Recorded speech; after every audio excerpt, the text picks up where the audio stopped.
আমাদের ডেকেছেন মন্ত্রী মশাই? হ্যাঁ রে শোন, কথা আছে। বলছি কি যে কদিন পরেই তো সরস্বতী পুজো। তাতে আর আমাদের কি? আমরা তো আর ওই লেখাপড়া জানি না, আর ওই পুষ্পাঞ্জলিও দেব না। কথার মাঝে এমন ফটাং ফটাং করে কথা বলিস না, শুনলে না গা পিত্তি জ্বলে যায়। আহা, রাগ করছেন কেন মন্ত্রী মশাই? ঘটার ঘটে যে বুদ্ধি কম সে তো আপনি ভালো করেই জানেন। কোথায় যে কি বলতে হয় মুখ্যটা সেটাও জানে না, তাই ওর কথায় কান্না দিয়ে বলুন তো কি বলতে চান। ভাবছি এবার আমার বাড়িতে সরস্বতী পুজো করব। আপনার বাড়িতে সরস্বতী পুজো? বাহ বাহ বাহ বাহ বাহ, এটা খুব ভালো কথা। আমরা এসে পেট ভরে প্রসাদ খাবো। কিন্তু মন্ত্রী মশাই, হঠাৎ করে সরস্বতী পুজো করবেন কেন? তাতে তো বিস্তর খরচ। আপনি তো আবার বাঁ হাতের রোজগারে বিশ্বাসী, খরচ করছেন না। ঘটার সঙ্গে থাকতে থাকতে না তুইও দেখছি দিনকে দিন একটা ছাগল হয়ে যাচ্ছে রে। নিজের পয়সায় পুজো করতে যাব কেন? পুজো করব মহারাজের পয়সায়, আর পুজো করার সুবাদে একটু ভালো মন্দ খাওয়া দাওয়া আর কিছু পয়সা ট্যাকস্ত করে নেব। কিরে, কিছু বুঝলি? কি করে বুঝবো বলুন? আপনার কথায় না আছে লেজা, না আছে মুড়ো, মধ্যিখান থেকে বললে কিছু আর ধরা যায়? তাহলে পরিষ্কার করেই বলছি, গত কয়েকদিন ধরে রাজবাড়িতে চুনকাম হচ্ছে। সে তো জানি, টাকা থাকলে ভূতের বাপেরও শ্রাদ্ধ হয়, আর রাজবাড়িতে বছর বছর চুনকাম তো হবেই। বাজে না বকে আমার কথাটা শোন। হ্যাঁ বলুন। মিস্ত্রিকে ভুজুং দিয়ে এমন বন্দোবস্ত করেছি না বাবা, সরস্বতী পুজোর আগে চুনকামের কাজ কিছুতেই শেষ হবে না। কিন্তু রাজবাড়িতে চুনকাম শেষ হওয়া আর না হওয়ার সঙ্গে সরস্বতী পুজোর কি সম্পর্ক? ওরে মাথা মোটা, এতদিন সরস্বতী পুজো কোথায় হতো? রাজবাড়িতে। আর চুনকাম শেষ না হলে ওই ধুলো ময়লার মধ্যে ওখানে কি সরস্বতী পুজো করা যাবে? এটা একেবারে খাঁটি কথা বলেছেন। তাই ভাবছি মহারাজকে ভুজুং ভাজুং দিয়ে ওই পুজো এবার আমার বাড়িতে সরিয়ে নিয়ে আসবো। বাবা, খরচ মহারাজের আর মোচ্ছব আমাদের। কি মাথা খেলিয়ে কেমন একটা বুদ্ধি বের করেছি বল? বাবারে বাবারে বাবা, কি জমাটে বুদ্ধি! মন্ত্রী মশাই, মাঝে মাঝে মনে হয় আপনার মাথাটাই শুধু সোনা দিয়ে বাঁধানো নয়, মাথার ভেতরের কলকবজাগুলো সব সোনা দিয়ে তৈরি। তা বলুন, আমাদের কি করতে হবে? রাজবাড়ির পুজো আমার বাড়িতে চলে এলে তোদের কিন্তু খুব খাটাখাটুনি করতে হবে। মনে রাখবি, গোপাল যেন এর ভেতর একেবারে মাথা গলাতে না পারে। আপনি কোনো চিন্তা করবেন না, আমরা তো আছি, আপনার অন্ধের জ্যোষ্ঠী আর অন্ধকারের আলো। আমরা ভালো, আপনি কালো না, মানে আপনিও ভালো।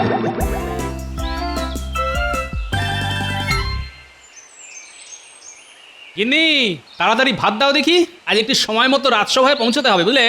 রাজসভায় আজ কি এমন কাজ আছে গো? বারে ভুলে গেলে? কদিন বাদেই তো সরস্বতী পুজো, সেই নিয়ে এই মহারাজ আজ আলোচনা করবেন বুঝলে। ও সরস্বতী পুজো, তা ভাত আমি দিতেই পারি, কিন্তু তোমাকেও একটা কথা দিতে হবে। হ্যাঁ, কি কথা গিন্নি? এবারে সরস্বতী পুজোতে আমাকে একটা বাসন্তী রঙের শাড়ি কিনে দিতে হবে। বাসন্তী রঙের শাড়ি তোমাকে? বারে, আমার বুঝি বাসন্তী রঙের শাড়ি পরতে স্বাদ হয় না? তুমি তো ফি বছর পুটিকে বাসন্তী রঙের শাড়ি কিনে দাও। হ্যাঁ দিই তো। তাহলে এবছর আমাকেও কিনে দিতে হবে। হ্যাঁ, এই বলে দিলাম। না, দিতে কোনো আপত্তি নেই, তবে কিনা ওই বাসন্তী রঙের শাড়ির সঙ্গে একটা বর্ণ পরিচয় কিনে দেবো। হ্যাঁ, বয়ে বাসন্তী শাড়ি আর বয়ে বর্ণ পরিচয়, রোজ সকাল সন্ধে বই খুলে পড়তে বসবে। হ্যাঁ, মরো না আমার, এই বয়সে আমি পড়তে বসবো? হ্যাঁ বসবেই তো। বলি, সরস্বতী পুজোর দিন বাসন্তী রঙের শাড়ি পরে কারা? যেসব খুকিরা পড়াশোনা করে তা। তাই বাসন্তী রঙের শাড়ি পেতে হলে মন দিয়ে পড়াশোনা করতে হবে, দুবেলা আমায় পড়া দিতে হবে। দুর্নীতি করতে তোমার বাসন্তী রঙের শাড়ি আমায় কিচ্ছু দিতে হবে না, তোমায় যাও।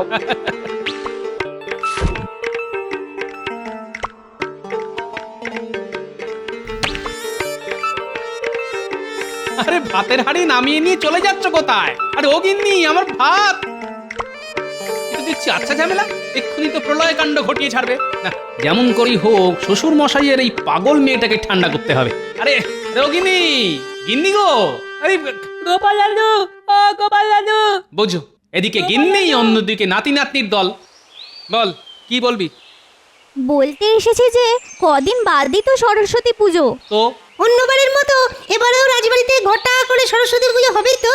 আরে আশ্চর্যের কথা শোনো, ঘটা করে সরস্বতী পুজো হবে না কেন? এবার কিন্তু আমায় আলপনা আঁকতে দিতে হবে। হ্যাঁ গো দাদু, পুটি না খুব সুন্দর আলপনা আঁকতে শিখেছে।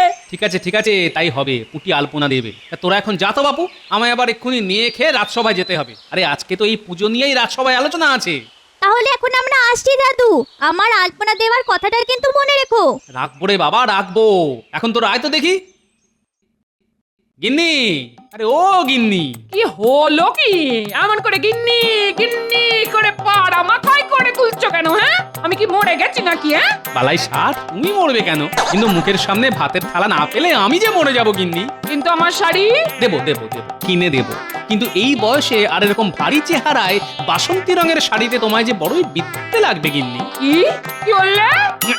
না, বলছিলাম কি, তুমি একটা ডুরে শাড়ি নাও, লাল পেড়ে শান্তিপুরে ডুরে কাটা শাড়ি। ও যা মানাবে না তোমায়, সত্যি বলছি। যে দেখবে সে আর চোখ ফেরাতে পারবে না গিন্নি। মরণ কথা চিনি দেখো। যাও নে এসো, আমি ভাত বাড়ছি, যাও। যাক বাবা, শান্ত হলো। বউ শান্ত মানে জগৎ শান্ত। হ্যাঁ, যে জন্য তোমাদের সকলকে আজ রাজসভায় আসতে বলেছি। এই কদিন বাদেই তো মা সরস্বতীর পুজো। আমি কিন্তু এবছর আগে ভাগেই পূজার ফর্দ তৈরি করে রেখেছি মহারাজ। সে তো রেখেছো, কিন্তু পুজোটা এবার কোথায় হবে সেটা নিয়ে কিন্তু একটা বড়সড় সমস্যা তৈরি হয়েছে। তার মানে আমার কৌশল মতোই সব কিছু এগোচ্ছে। কি সমস্যা মহারাজ?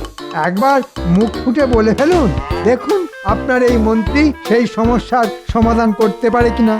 মানে তোমরা তো সকলেই জানো যে রাজবাড়িতে চুনকাম মানে রগ হচ্ছে। তা আশা করেছিলাম সরস্বতী পুজোর আগেই চুনকামের কাজটা শেষ হয়ে যাবে, কিন্তু কাজের যা গতি তাতে তো মনে হচ্ছে না যে সরস্বতী পুজোর আগেই কাজটা শেষ হবে। আর বাড়ি জুড়ে ধুলো ময়লার মধ্যে কি ঠাকুর পুজো হয়? আচ্ছা তোমরাই বলো। না মহারাজ, এভাবে পুজো হয় না। তাহলে পুজো কোথায় হবে? আমি একটা কথা বলবো মহারাজ। বলো বলো বলো। বলছিলাম কি, এই রাজ্যে রাজার পরেই তো মন্ত্রীর স্থান, তাই রাজবাড়িতে অসুবিধে থাকলে আমার বাড়িতে হোক। তোমার বাড়ি? হ্যাঁ মহারাজ, আমার বাড়ি। কোনো ধুলো ময়লা নেই, একেবারে ঝকঝকে তকতকে। আপনি শুধু টাকা দিয়ে দিন, দেখবেন নির্ঝঞ্ঝাটে পুজো মিটে যাবে। এইবার বোঝা গেল পুজোর ব্যাপারে মন্ত্রী মশাইয়ের এত উৎসাহ কেন। আমি একটা কথা বলবো মহারাজ। এই সেরেছে, টেকো গোপাল আবার কি বলতে চায়? হ্যাঁ বলো বলো, কি বলতে চাও? আমি বলি কি, পুজো যখন রাজবাড়িতে করা যাবেই না, তখন পুজো হোক পাঠশালায়, বিদ্যাস্থানে বিদ্যাদেবীর আরাধনা। বাহ বাহ বাহ বাহ, ভালো হবে ভালো হবে, খুব ভালো হবে। এই না হয় গোপালের মাথা। কি তোমরা সবাই কি বলো? খুব ভালো হবে মহারাজ। ব্যাস হয়ে গেল, আমার বাড়া ভাতে বদমাস টেকোটা ঠিক ছাই ঢেলে দিল। কিন্তু মহারাজ, পাঠশালায় তো জায়গা কম, ওইটুকু জায়গায় কি পুজো করা যাবে? কেন যাবে না মন্ত্রী মশাই? পুজো তো ছোটদের, ছোটরা তো আর বড়দের মতো জায়গা নিয়ে মারামারি করে না। দেখবেন পাঠশালায় পুজো করতে কোনো অসুবিধে হবে না। তাহলে এই কথাই রইলো, পাঠশালায় বিদ্যাদেবীর আরাধনা হবে। গোপাল, তুমি কিন্তু জোগাড় যন্ত্র সব শুরু করে দাও। সেসব নিয়ে আপনি কোনো চিন্তা করবেন না মহারাজ। আমার নাতি নাতনিরা তো সরস্বতী পুজো করার জন্য যাকে বলে একেবারে মুখিয়ে আছে। পুঁটি তো আবার পুজোর জায়গায় আলপনাও আঁকতে চাইছে। বাহ বাহ বাহ, খুব ভালো ভালো ভালো। এবার তাহলে পুজো ওদেরকেই করতে দাও। ওরাই পোছাক, ওরাই মালা গাঁথুক, ফল কাটুক, আলপনা দিক। আমরা বড়রা শুধু ওদের উৎসাহ দিয়ে যাব। এই পণ্ডিত, তোমার আবার এসবে কোনো আপত্তি নেই তো? না মহারাজ, কোনো আপত্তি নেই আমার। ভুল ত্রুটি কিছু হলে আমি তো আছি, শুধরে দেবো। বাহ বাহ বাহ, খুব ভালো ভালো ভালো। ব্যাস, কি ভেবেছিলাম আর কি হয়ে গেল। আর সব কিছু হলো ওই বেটা পেট মোটা টেকোটার জন্য। দাঁড়াও, এমন পেঁচ কষবো না, পুজো করা একেবারে মাথায় উঠে যাবে। গিন্নি, আরে ও গিন্নি, আরে কোথায় গেলে গো? কি হলো কি? যাচ্ছ কেন? এই নাও দেখো কি এনেছি। উমা এত শাড়ি! হ্যাঁ, শাড়ি বাসন্তী রঙেরটা পুটির আর লাল পেড়ে ডুরে শাড়িটা তোমার। কি পছন্দ হয়েছে? খুব খুব পছন্দ হয়েছে গো। লাল পেড়ে ডুরে কাটা শাড়ি, তাই এখন শুধু ভাব আর নয় আড়ি। যাও যাও যাও, কচি কড়াইশুঁটি আর তেল দিয়ে চারটি মুড়ি মেখে আনো তো দেখি, খুব খিদে পেয়েছে। আমি এক্ষুনি আনছি। হ্যাঁ, কি গো দাদু, রাজবাড়িতে পুজোর কথা হলো? আরে হ্যাঁ, হয়েছে। আর একটা নতুন খবরও আছে। কি খবর দাদু? রাজবাড়ির বদলে এবার পুজো হবে তোদের পাঠশালায়। বাহ বাহ, কি মজা! আর পুজোর সব জোগাড় যন্ত্র করবি তোরাই। কেউ ফুল তুলবি, কেউ মালা গাঁথবি, কেউ ফল কাটবি। আর আমার আলপনা? আঁকবি তো, এমন সুন্দর করে আলপনা আঁকবি যাতে মহারাজ দেখে একেবারে মুগ্ধ হয়ে যান। তোরা ঠিক করে নে কে কি করবি। আমি ফুল তুলে আনবো। আমি মালা গাঁথবো আর টেপা লাল নীল কাগজ দিয়ে শিকলি বানাবে। পুজোর আগের দিন আমি আলপনা দেব আর পুজোর সকালে ফল কাটবো। ব্যাস, তাহলে তো হয়েই গেল। পাঠশালায় একেবারে জমজমাট পুজো। কুমন মশাইয়ের বাড়িতে ঠাকুর গড়ার বায়না দিয়েছো তো? বায়নারও দেওয়াই আছে, তবে আজই একবার গিয়ে পাকা কথাটা বলে আসবো। দেখো ঠাকুরের মুখটা যেন খুব ভালো হয়। আর হাঁসটা যেন বেশ বড় সড়ো হয়। হ্যাঁ, আরে বাবা, হবে হবে, সবকিছু খুব ভালো করে হবে। এই নাও, এই নাও মুড়ি। হ্যাঁ দাও, আয় মুড়ি খেতে খেতে পুজোর অন্য কথাগুলো সেরে নে।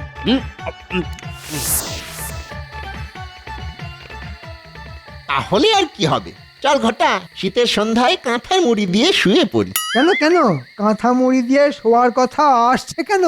বারে, আপনি তো বললেন যে পুজো হচ্ছে পাঠশালায়, আর আপনার সব আশা ভাসিয়ে দিয়ে মহারাজ সব দায় দায়িত্ব ওই গোপাল আর তার নাতি নাতনিদের দিয়ে দিয়েছেন। হ্যাঁ, যতই দায় দায়িত্ব দিক না কেন, শেষ অবধি ওই পুজো হবে না।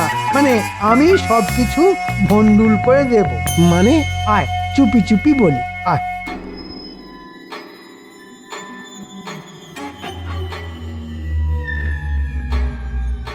বাবারি বাবারি বাবা, কি বুদ্ধি! হ্যাঁ না মন্ত্রী মশাই, আগে বলেছিলাম আপনার মাথার ভিতরের কলকবজাগুলো সব সোনা দিয়ে তৈরি। এখন বলছি তার মধ্যে কটা হিরেও বসানো আছে। নিজের বাড়িতে নিজের মতো করে পুজো করব বলে মহারাজের কাছ থেকে কিছু অর্থ সাহায্যও নিয়ে আসবো। আবার পাঠশালার পুজো পণ্ড হয়ে যাওয়ার পর দেখবেন দলে দলে লোক আপনার এখানে সেই পুষ্পাঞ্জলি দিয়ে যাবে। টেকো গোপাল এসব দেখবে আর আঙুল চুষবে। আচ্ছা আচ্ছা, ওই কুমোর কি আপনার এইসব শেখানো কথা বলতে রাজি হবে? আরে হাতে একটা টাকা গুঁজে দিলেই দেখবি ঠিক রাজি হয়ে যাবে। তোরা শুধু আসল কাজটা করে দিবি। আপনি কোনো চিন্তা করবেন না মন্ত্রী মশাই, আগের রাতে আমরা যাব। আর তাহলে এখন আয়।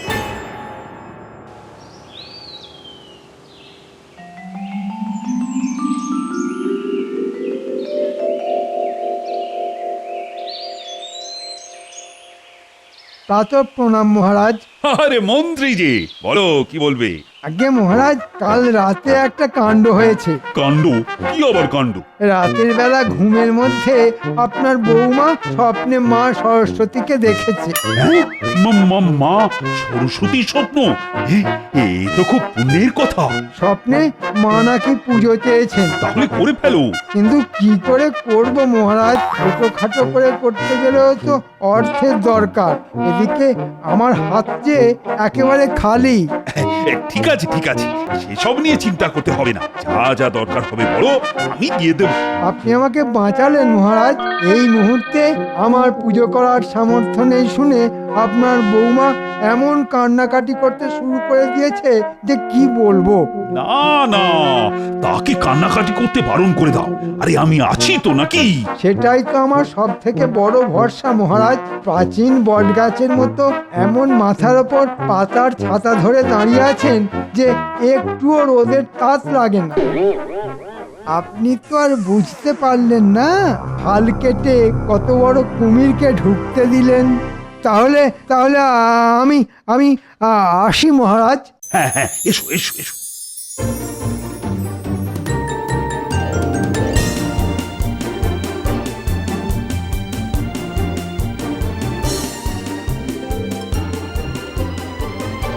কি গো পোটো, মহারাজের বায়না দেওয়া প্রতিমার কাজ আর কত দূর?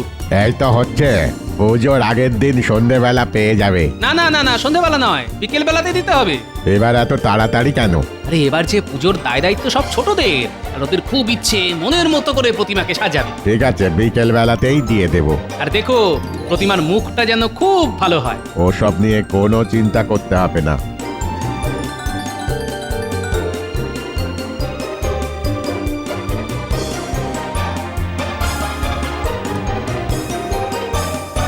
পুটি দেখ তো টেম্পার শিকলিগুলো ঠিকঠাক হয়েছে কিনা। খুব ভালো হয়েছে। এবার দেখে বল তো আমার আলপনাটা কেমন হয়েছে। আরে হ্যাঁ রে বাবা হ্যাঁ, তোর আলপনা দারুণ হয়েছে, খুব সুন্দর হয়েছে। মা সরস্বতী এসে এখানেই বসবে বুঝি? হ্যাঁ, কিন্তু গোপাল দাদু তো সেই কখন ঠাকুর আনতে গেছে, কই এখনো তো এলো না। আরে দাদু তো বলে গেছে প্রতিমা, ফল, তারপর ওই পুজোর দশকর্মার সব কিছু একসঙ্গে নিয়ে আসবে, তাই হয়তো দেরি হচ্ছে। কিরে তোদের ব্যবস্থা কত দূর? এই তো পণ্ডিত মশাই এগোচ্ছে। বাহ, রঙিন কাগজের শিকলি দিয়ে কি সুন্দর মণ্ডপ সাজিয়েছিস তোরা। তারপর এত সুন্দর আলপনা, বাহ বাহ বাহ বাহ বাহ, তোদের যে এত গুণ, এ তো আগে জানতাম না। ব্যাস হয়ে গেল, একসঙ্গে সব বাজার করে নিয়ে এলাম। শুধু দই আর মিষ্টি আসবে কাল সকালে। রাজপণ্ডিত, আপনি কিন্তু দশকর্মার জিনিসগুলো ফর্দ অনুযায়ী একটু মিলিয়ে নেবেন। সে আমি ঠিক মিলিয়ে নেবো। দাদু, ও দাদু, ঠাকুর কোথায় গো? ঠাকুর আসছে আসছে, ওই দেখ।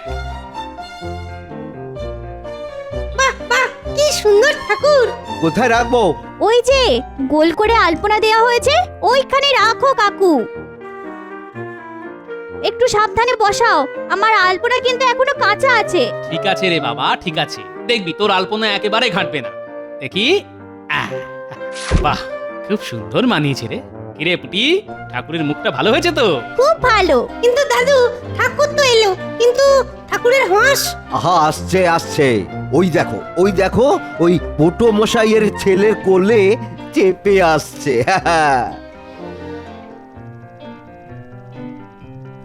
বাহ, কি সুন্দর হাঁস, ঠিক যেন জ্যান্ত। তা পুজোর কেনাকাটা তো সব হয়ে গেল, এখন তাহলে যে যার বাড়ি চলে যা। কাল খুব ভোর ভোরে এসে মালা টালা দিয়ে সাজিয়ে ফল টল গুলো কেটে ফেলবি, কেমন? ঠিক আছে। ও গোপাল দাদু, তুমি তো দেখছি কোল থেকে হাঁসটাকে আর নামাতেই চাইছো না। ওটাকে ঠাকুরের পাশে রাখো না।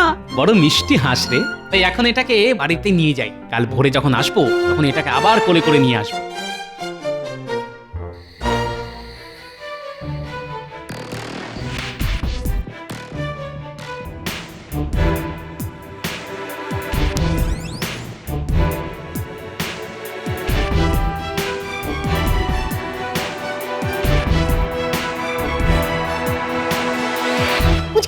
এই কাক ভরে পুকুরের ঠান্ডা জলে চান করে কিন্তু খুব শীত করবে।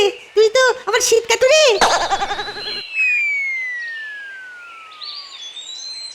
আরে দেখ দেখ, মন্ত্রী মশাইয়ের বাড়িতে সরস্বতী পুজো হচ্ছে। আরে ঠাকুরটা ঠিক আমাদের পাঠশালার ঠাকুরের মতো দেখতে। হয়তো একই পোটো মশাই তৈরি করেছে। চল চল, তাড়াতাড়ি চল, আমাদের এখন অনেক কাজ।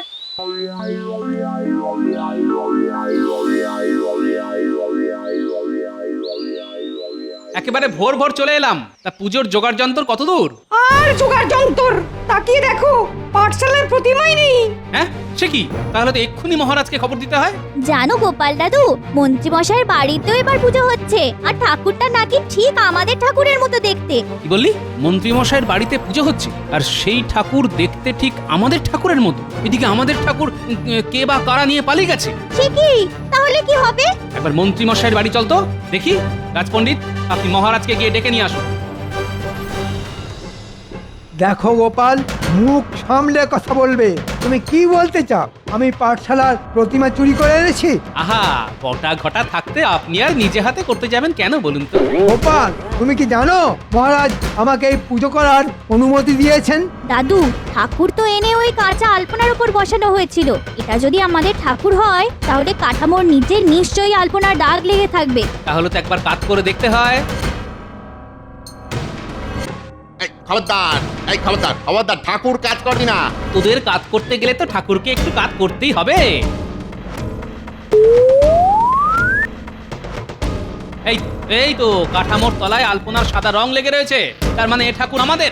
সাদা রঙের প্রমাণ হয় না যে এ ঠাকুর আমার নয়। এরম তো ওটোর বাড়ি থেকেও লেগে আসতে পারে। ভালো ভালো, খুব ভালো যুক্তি। কিন্তু মন্ত্রী মশাই ঠাকুর কিনে এনেছেন, কিন্তু সঙ্গে হাঁস নেই কেন? বেটার ছেলেরা ঠিক ডুবিয়ে ছেড়েছে দেখছি। তাই তো হাঁস নেই কেন? কি করে থাকবে, হাঁস তো আমার কোলে। এই দেখুন। কিরে বটাকটা, এত কাঁচা কাজ করে এলি যে বাবা? ঠাকুর চুরি করার আনন্দে ঠাকুরের বাহনের কথাটাই ভুলে গেলি? ওটা ঘটা আমাদের কোনো দোষ নেই মহারাজ, এই মন্ত্রী মশাইয়ের কথাতে আমরা এ কাজ করেছি। পাঠশালার পুজো পণ্য করতে মন্ত্রী মশাই আমাদের দিয়ে এই কাজ করিয়েছেন। রক্ষীরা এখনই বন্তি আর বটা ঘটাকে বন্দি করে কারাগারে নিয়ে যাও। আর রাত বাড়লে ওই তিনটেকেই শীতকালের কনকনে ঠান্ডা জলে পুকুরের মধ্যে চুবিয়ে রাখো। হ্যাঁ, এটাই ওদের শাস্তি। মহারাজ এবারের মতো ছেড়ে দিন মহারাজ, আমার বয়স হয়েছে। সারা রাত কনকনে ঠান্ডা জলে চুবিয়ে রাখলে ঠান্ডায় যে আমি মরে যাব মহারাজ। তোমার মতো লোকের না মরাই ভালো। চলো বা চলো, পাঠশালায় চলো। বাবা, আজ তোমার জন্যই সবকিছু রক্ষে হলো। আমার জন্য নয় মহারাজ, যা কিছু হলো সব এই হংস বাবাজির জন্য। ভাগ্যিস কাল এটাকে কোলে করে বাড়ি নিয়ে গিয়েছিলাম।